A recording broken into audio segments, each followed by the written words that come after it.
एक तरफ गाय है जो दिन भर मैदान में सिर्फ सूखी घास खाती है और उसी से उसके शरीर को भरपूर ऊर्जा मिल जाती है। लेकिन अगर मतलब सोचिए, अगर कोई इंसान अपनी भूख मिटाने के लिए सिर्फ घास खाने लगे तो क्या होगा? तो ऊर्जा मिलना तो दूर की बात है मैम, वो कुपोषण का शिकार हो जाएगा। बिल्कुल, वो बीमार पड़ जाएगा। लेकिन भोजन तो दोनों के सामने एक ही है ना? लेकिन शरीर के भीतर काम करने वाली जो रासायनिक मशीनरी है वो दोनों के लिए बिल्कुल अलग-अलग नतीजे दे रही हैं। सही कहा आपने मैम। असल में प्रकृति ने हर जीव के भीतर रसायनों और अणुओं का एक बहुत ही सटीक और विशिष्ट कोड लिखा है। सब मेरा मतलब है मैम, ये एक ऐसा सूक्ष्म तंत्र है जहां जीवन की पूरी इमारत कुछ चुनिंदा ईंटों और रसायनों के जुड़ने के तरीके पर निर्भर करती है। हाँ, और यही वो रहस्य है सर, जिसे आज हम डिकोड करने वाले हैं। आज हमारे पास जीव विज्ञान के नोट्स, कुछ अहम रिसर्च पेपर्स और आर्टिकल्स का एक ऐसा स्टैक है जो इस बात से पर्दा उठाता है कि जीवन का ये रासायनिक आधार आखिर काम कैसे करता है, और स्टेप बाय स्टेप तरीके से समझना हमारे सुनने वालों और छात्रों के लिए, ताकि वो इसे आसानी से विजुअलाइज कर सकें। तो सर, क्या हम जीवन की वास्तुकला की उस सबसे बुनियादी ईंट से शुरुआत करें जहां से सब कुछ आकार लेता है? जरूर मैम। अगर हम जीवन के सबसे बुनियादी स्तर पर जाएं, तो हमें कोशिका के भीतर मौजूद जीव द्रव्य, जिसे प्रोटोप्लाज्म कहा जाता है, उसे समझना होगा। हमारे सामने जो रिसर्च है वो ये बताती है कि इस जीव द्रव्य में मुख्य रूप से 35 प्रकार के तत्व पाए जाते हैं। अच्छा, पूरे 35? हाँ मैम, और प्रकृति ने इन तत्वों को इनकी आवश्यकता के अनुसार 3 अलग-अलग वर्गों में बांटा है।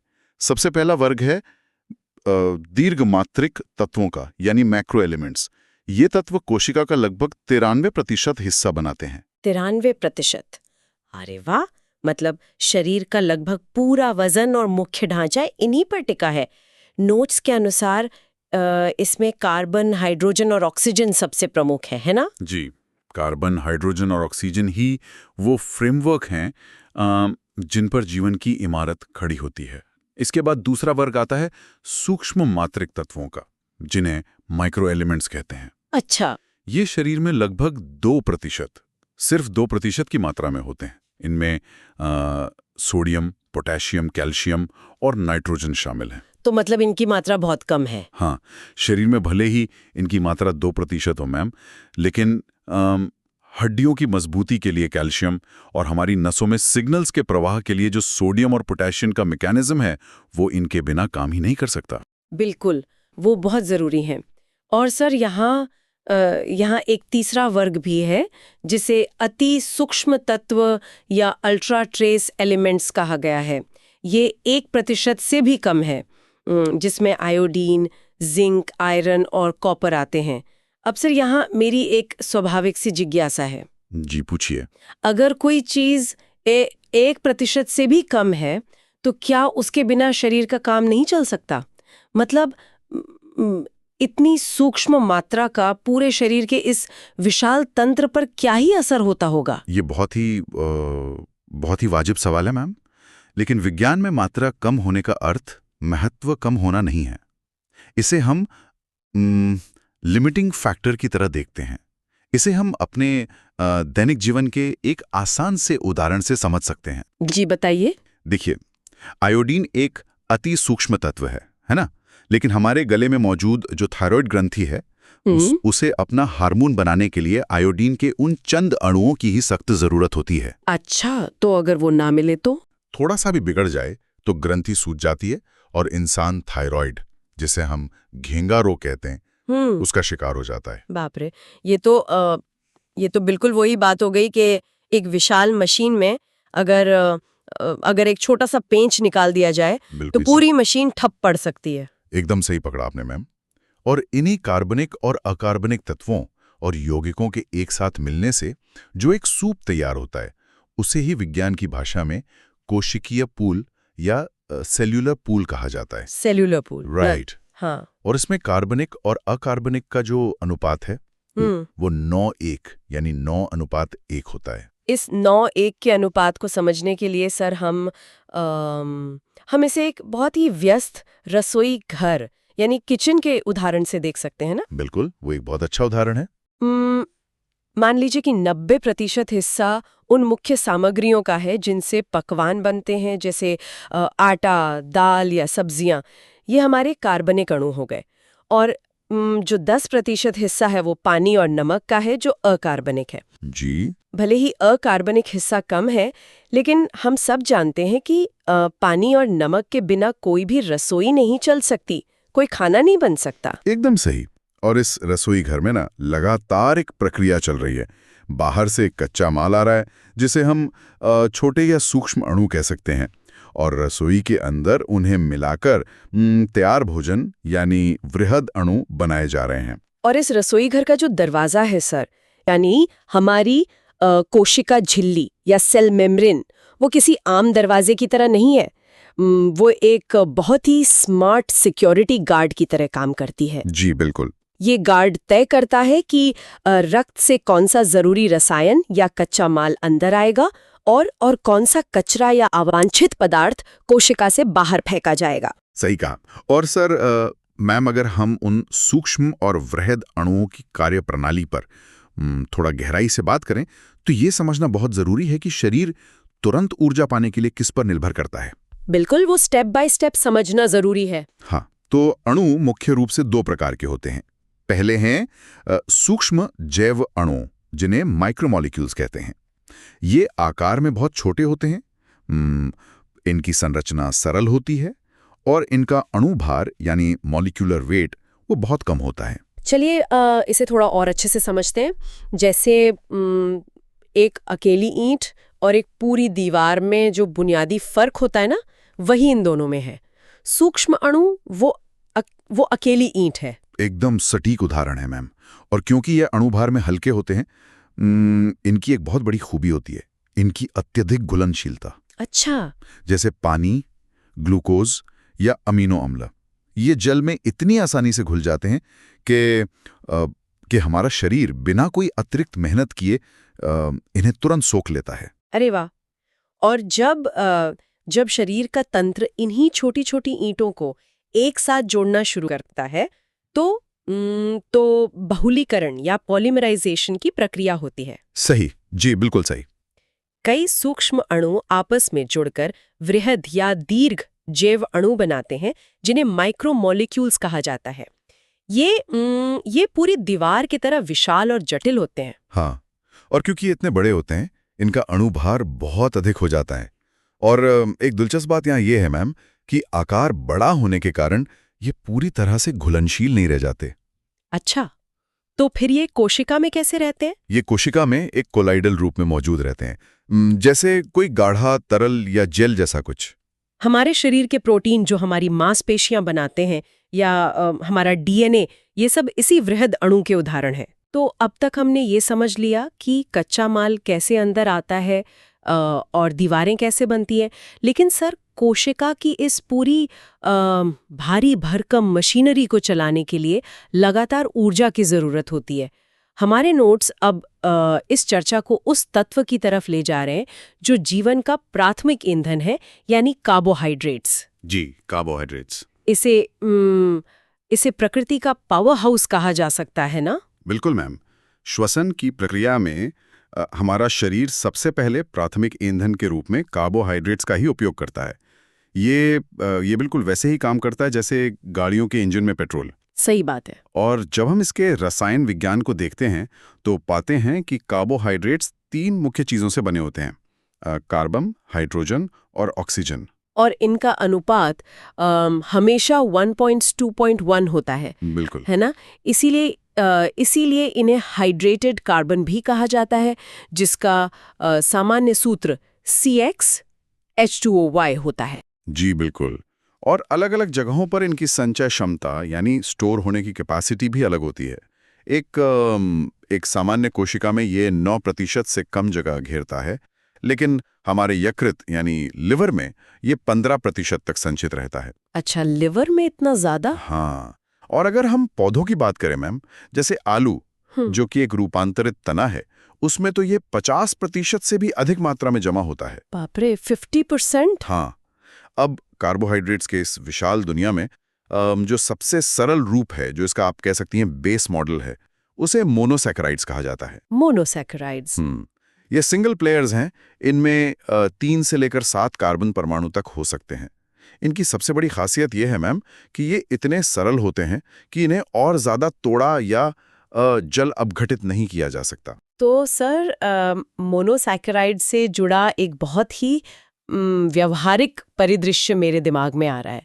जब कोई व्यक्ति बहुत बीमार होता है, शरीर कमजोरी से निढाल होता है और उसे अस्पताल ले जाया जाता है, तो डॉक्टर उसे खाने के लिए रोटी नहीं देते बल्कि तुरंत ग्लूकोज की आईवी ड्रिप लगा देते हैं। जी बिल्कुल।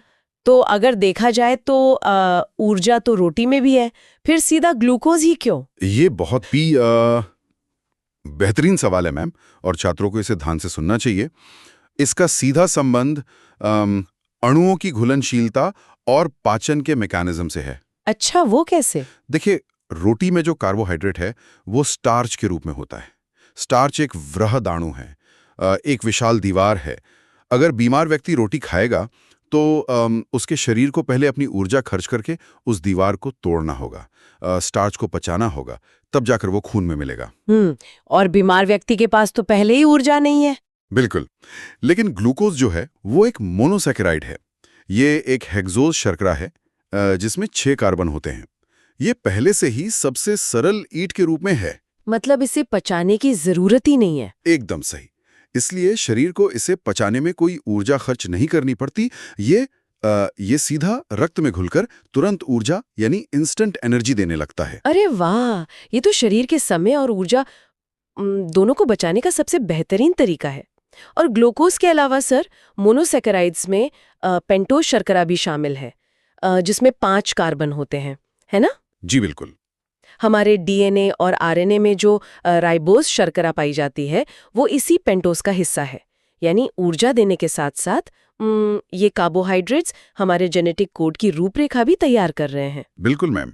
अब यहाँ एक नया सवाल खड़ा होता है कि ये जो सिंगल प्लेयर्स हैं ये आपस में जुड़कर बड़ी संरचनाएं कैसे बनाते हैं? हाँ, ये जुड़ते कैसे हैं? यहाँ पर मॉलिक्यूलर ग्लू या आणविक गोंद की भूमिका आती है। जब 2 मोनोसैकेराइड्स आपस में जुड़ते हैं तो उनके बीच जो रासायनिक बंधन बनता है उसे ग्लाइकोसाइडिक बंध कहा जाता है। ग्लाइकोसाइडिक बंध। अच्छा, हमारे नोट्स इस जुड़ने की प्रक्रिया के मैकेनिज्म को बहुत ही रोचक तरीके से समझाते हैं। जब 2 अणु जुड़ते हैं तो उस प्रक्रिया को संघनन या कंडेंसेशन कहते हैं। जी। और इस प्रक्रिया के दौरान जल यानी H2O का एक अणु बाहर निकल जाता है। जी मैम। और जल के अणु का बाहर निकलना ही वो गोंद है जो उन दोनों को चिपका देता है। अरे वाह। और जब यही प्रक्रिया उल्टी होती है, मतलब जैसे जब हम खाना खाते हैं और हमारा शरीर उसे पचाता है, जिसे हम जलपघटन या हाइड्रोलिसिस कहते हैं, तो शरीर वापस उस बंध में पानी का एक अणु डाल देता है। अच्छा, तो पानी एक तरह से कुल्हाड़ी बन जाता है? एग्जैक्टली। पानी यहाँ एक कुल्हाड़ी की तरह काम करता है, जो उस ग्लाइकोसाइडिक बंध को तोड़ देता है और जटिल अणु वापस सरल मोनोसैकेराइड्स में बदल जाते हैं। क्या गजब की इंजीनियरिंग है प्रकृति की। मतलब इस जुड़ने की प्रक्रिया से ही ओलिगोसैकेराइड्स का निर्माण होता है, जिनमें 2 से 10 मोनोसैकेराइड इकाइयां एक साथ जुड़ी होती हैं। जी। इसका सबसे आम उदाहरण सुक्रोज है। गन्ने का रस, शकरकंद या हमारे घरों में जो टेबल चीनी इस्तेमाल होती है वो सुक्रोज ही है, जो ग्लूकोज और फ्रुक्टोज के जुड़ने से बनती है। बिल्कुल मैम। और इसी श्रेणी में माल्टोज भी आता है। अच्छा, माल्टोज। हाँ, जब हम कोई स्टार्च वाली चीज जैसे रोटी को बहुत देर तक चबाते हैं ना, तो हमारी लार में मौजूद एंजाइम उस स्टार्च को पकड़ने लगते हैं, तोड़ने लगते हैं, और वो माल्टोज में बदल जाता है, जो कि ग्लूकोज के 2 अणुओं से बना होता है। ओहो, इसीलिए रोटी थोड़ी देर चबाने के बाद मीठी लगने लगती है। बिल्कुल वही कारण है। इसके अलावा दूध में पाई जाने वाली शर्करा लैक्टोज है, जो ग्लूकोज और गैलेक्टोज से मिलकर बनती है। जब हम ओलिगोसैकेराइड्स और शर्करा की बात कर रहे हैं सर, तो अक्सर लगता है कि ये सिर्फ मीठी चीजों में ही पाए जाते होंगे। हाँ, आम धारणा तो यही है। लेकिन हमारे रिसर्च पेपर्स में एक बहुत ही चौंकाने वाला तथ्य है। अच्छा, वो क्या है? लहसुन और प्याज, जिनका स्वाद तीखा और तेज होता है, उनमें भी स्कोरोडोस नाम का एक ओलिगोसैकेराइड पाया जाता है। अरे वाह। ये एक टेट्रासैकराइड है, यानी इसमें 4 मोनोसैकराइड इकाइयां होती हैं। इससे यह स्पष्ट होता है कि कार्बोहाइड्रेट्स का काम सिर्फ मिठास देना नहीं है। रसायन विज्ञान लहसुन के तीखेपन के पीछे भी अपनी कलाकारी कर रहा है। ये तो ये साबित करता है कि अणुओं की संरचना उनके भौतिक गुणों को पूरी तरह बदल सकती है। बहुत ही दिलचस्प बात बताई आपने मैम। तो अब तक हमने मोनोसैकराइड्स और ओलिगोसैकराइड्स को समझ लिया जी। लेकिन अब एक बहुत बड़ा तार्किक सवाल सामने आता है। अगर ग्लूकोज तुरंत ऊर्जा देने वाला इतना बेहतरीन अणु है तो पेड़ पौधे और जंतु अपनी सारी ऊर्जा को सीधे ग्लूकोज के रूप में ही स्टोर क्यों नहीं कर लेते? हाँ, ये तो है। उन्हें बड़ी और जटिल संरचनाएं बनाने की क्या जरूरत है? ये सवाल तो वाकई सोचने पर मजबूर करता है। मतलब अगर तिजोरी में सीधे कैश रखा जा सकता है तो उसे भारी भरकम संपत्ति या प्रॉपर्टी में क्यों बदलना? हाँ, इस क्यों का जवाब ही प्रकृति की असली बुद्धिमत्ता है मैम। यहाँ जो सबसे रोचक बात है वो ये है कि ग्लूकोज जल में अत्यधिक घुलनशील होता है जी। अगर कोशिका अपनी सारी ऊर्जा ग्लूकोज के रूप में जमा करने लगे तो कोशिका के अंदर मौजूद पानी में ढेर सारा ग्लूकोज घुल जाएगा। इसके कारण कोशिका का परासरण दाब, जिसे ऑस्मोटिक प्रेशर कहते हैं, वो भयानक रूप से बढ़ जाएगा। अच्छा, ऑस्मोटिक प्रेशर। और ऑस्मोटिक प्रेशर का सिद्धांत ये कहता है कि जहां किसी चीज का गाढ़ापन या सांद्रता ज्यादा होती है, पानी उस तरफ भागता है ना? बिल्कुल सही। यानी अगर कोशिका के अंदर ग्लूकोज की सांद्रता बढ़ गई तो बाहर का सारा पानी तेजी से कोशिका के अंदर घुसने लगेगा। एकदम पानी अंदर भरता जाएगा, कोशिका एक गुब्बारे की तरह फूलती जाएगी और अंततः दबाव इतना बढ़ जाएगा कि कोशिका फट जाएगी। बाप रे, तब तो जीवन का आधार ही खत्म हो जाएगा। हाँ, तो प्रकृति को इस ऑस्मोटिक प्रेशर की समस्या का कोई ऐसा समाधान खोजना था जिससे ऊर्जा भी संचित रहे और कोशिका भी ना फटे। और यहीं पर पॉलीसैकेराइड्स का जन्म होता है। विशाल गोदाम, लाखों ग्लूकोज के अणुओं को बहुलीकरण की प्रक्रिया के जरिए एक साथ जोड़कर विशाल संरचनाएं बना दी जाती हैं। पौधों में इस विशाल गोदाम को स्टार्च कहा जाता है और जंतुओं के लिवर में इसे ग्लाइकोजन कहा जाता है, जिसे एनिमल स्टार्च भी कहते हैं। बिल्कुल मैम। और इस इंजीनियरिंग का सबसे अहम पहलू ये है कि जब ये अणु पॉलीसैकेराइड का रूप ले लेते हैं तो वे जल में अघुलनशील या अविलेय हो जाते हैं। अच्छा, वो घुलते नहीं हैं? नहीं, और क्योंकि वो घुलते नहीं हैं इसलिए वे कोशिका के पानी को गाढ़ा नहीं करते और ना ही कोई ऑस्मोटिक प्रेशर डालते हैं। इस तरह बिना किसी दबाव के लाखों ऊर्जा के अणुओं को एक छोटी सी जगह में सुरक्षित पैक कर लिया जाता है। क्या बात है, प्रकृति ने तो फटने वाली बैटरी का एक बहुत ही सुरक्षित विकल्प तैयार कर लिया है ना? लेकिन पॉलीसैकेराइड सिर्फ ऊर्जा का गोदाम नहीं है सर। ये प्रकृति के स्टील और कंक्रीट के रूप में भी काम करते हैं, जो ढांचा या स्ट्रक्चर तैयार करते हैं। जी मैम, ढांचा बनाने वाले इन पॉलीसैकेराइड्स में सबसे प्रमुख नाम है सेल्यूलोज। जी। ये सेल्यूलोज पादप जगत का कंकाल है। पौधों की जो कोशिका भित्ति या सेल वॉल होती है वो इसी की बनी होती है। हमारे सुनने वालों के लिए ये तथ्य बड़ा रोचक होगा कि हम जो सूती शर्ट पहनते हैं जी, वो कपास से बनती है और उस कपास में 90% से अधिक सेल्यूलोज ही होता है। अरे वाह। अब यहाँ सर हम अपनी चर्चा के उस शुरुआती सवाल पर वापस लौटते हैं कि गाय घास खाकर ऊर्जा ले लेती है, लेकिन इंसान क्यों नहीं? हाँ, इसका कारण ये है मैम कि सेल्यूलोज इतना जटिल पॉलीसैकेराइड है जी कि मानव शरीर में इसे तोड़ने या जल अपघटित करने वाले एंजाइम विकसित ही नहीं हुए हैं। अच्छा, हमारे अंदर वो एंजाइम्स हैं ही नहीं? नहीं है। इंसानों के लिए सेल्यूलोज सिर्फ रफेज का काम करता है, जो बिना पचे हमारे पाचन तंत्र से गुजर जाता है और उसे साफ रखने में मदद करता है। तो फिर गाय इसे कैसे पचा लेती है? गाय भैंस जैसे शाकाहारी जानवरों के पाचन तंत्र में एक विशेष अंग होता है जिसे सीकम कहते हैं। सीकम? अच्छा। हाँ, इस सीकम में खास तरह के सूक्ष्म जीव या बैक्टीरिया होते हैं जिनके पास सेल्यूलोज को पचाने वाले एंजाइम होते हैं। ओहो, तो असल में गाय घास नहीं पचा रही है, बल्कि उसके अंदर बैठे वो सूक्ष्म जीव उस जटिल सेल्यूलोज को तोड़कर उसे ऊर्जा दे रहे हैं। बिल्कुल मैम। प्रकृति का ये तालमेल वाकई अद्भुत है। इसी तरह का एक और बहुत ही मजबूत संरचनात्मक पॉलीसैकराइड है काइटिन। सर, इसे एक तरह का वाटरप्रूफ प्लास्टिक भी माना जाता है ना? जी मैम, बिल्कुल। काइटिन एक अत्यंत कठोर और जलरोधी आवरण बनाता है। कीड़े मकोड़े, केकड़े या झींगे जैसे जीवों के शरीर के बाहर जो कठोर कवच या एक्सोस्केलेटन होता है वो काइटिन का ही बना होता है। अच्छा, तो ये जीवों को बचाता है? हाँ, और इसे फंगल सेल्यूलोज भी कहा जाता है, क्योंकि कवक यानी फंगस की कोशिका भित्ति भी इसी से बनती है, जो उन्हें विपरीत परिस्थितियों में बचाती है। तो स्टार्च, सेल्यूलोज और काइटिन ये सब होमोपॉलीसैकराइड्स हैं, यानी एक ही प्रकार के मोनोसैकराइड्स की लंबी चेन। लेकिन हमारे नोट्स में हेटेरोपॉलीसैकराइड्स का भी जिक्र है, जो अलग-अलग प्रकार के अणुओं के सम्मिश्रण से बनते हैं। जी। इसका एक उदाहरण एन्युलिन है, जो डेहेलिया की जड़ों में पाया जाता है और मुख्य रूप से फ्रक्टोज का बहुलक है। बिल्कुल मैम। और इसके अलावा एक और बहुत ही महत्वपूर्ण हेटेरोपॉलीसैकराइड है म्यूसिलेज। म्यूसिलेज में पानी को सोखकर एक चिपचिपा जेल बनाने की क्षमता होती है।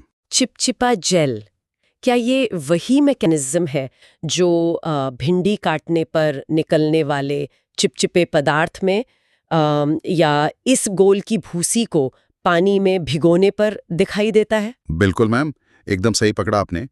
वो चिपचिपापन इसी म्यूसिलेज के कारण है। ये पानी को अपने जाल में फंसा लेता है। अच्छा। और ये सिर्फ पौधों तक सीमित नहीं है, मानव शरीर में भी हमारी आंखों के कॉर्निया को नम रखने और हमारी त्वचा के लचीलेपन को बनाए रखने में इस तरह के रसायनों का बहुत बड़ा योगदान है। क्या बात है। और सर, एक और नाम है पेक्टिन। जब फैक्ट्रियों में फलों से जैम और जेली बनाई जाती है तो फलों के रस को वो गाढ़ा और जेली जैसा टेक्सचर देने के लिए पेक्टिन का इस्तेमाल किया जाता है। जी बिल्कुल। ये पादप कोशिकाओं के बीच एक सीमेंट की तरह काम करता है, जो उन्हें आपस में बांधे रखता है। सही कहा मैम। और अगर हम इन रसायनों के वृहद प्रभाव को देखें तो चिकित्सा और उद्योग जगत पूरी तरह से इन पर निर्भर है। हाँ, जैसे वस्त्र उद्योग को ही देख लीजिए। सूती कपड़े हों या कृत्रिम तंतु जिसे हम रेयॉन कहते हैं, ये सब सेलुलोज से तो बनते हैं।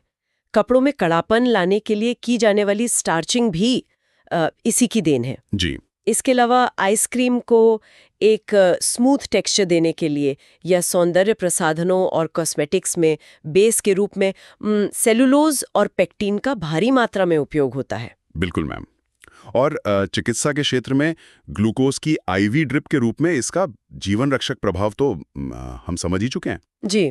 अगर इन सभी स्रोतों और नोट्स का एक त्वरित सारांश निकाला जाए मैम, तो हम कह सकते हैं कि मोनोसैकेराइड्स हमारी कोशिकाओं के त्वरित ऊर्जा सैनिक हैं, जो इकाइयों का काम करते हैं, और जो पॉलीसैकेराइड्स हैं वो लंबी अवधि के लिए ऊर्जा का सुरक्षित गोदाम होने के साथ साथ उन पौधों और कुछ जीवों के लिए प्रकृति के सबसे मजबूत कंकाल का निर्माण करते हैं। वाह!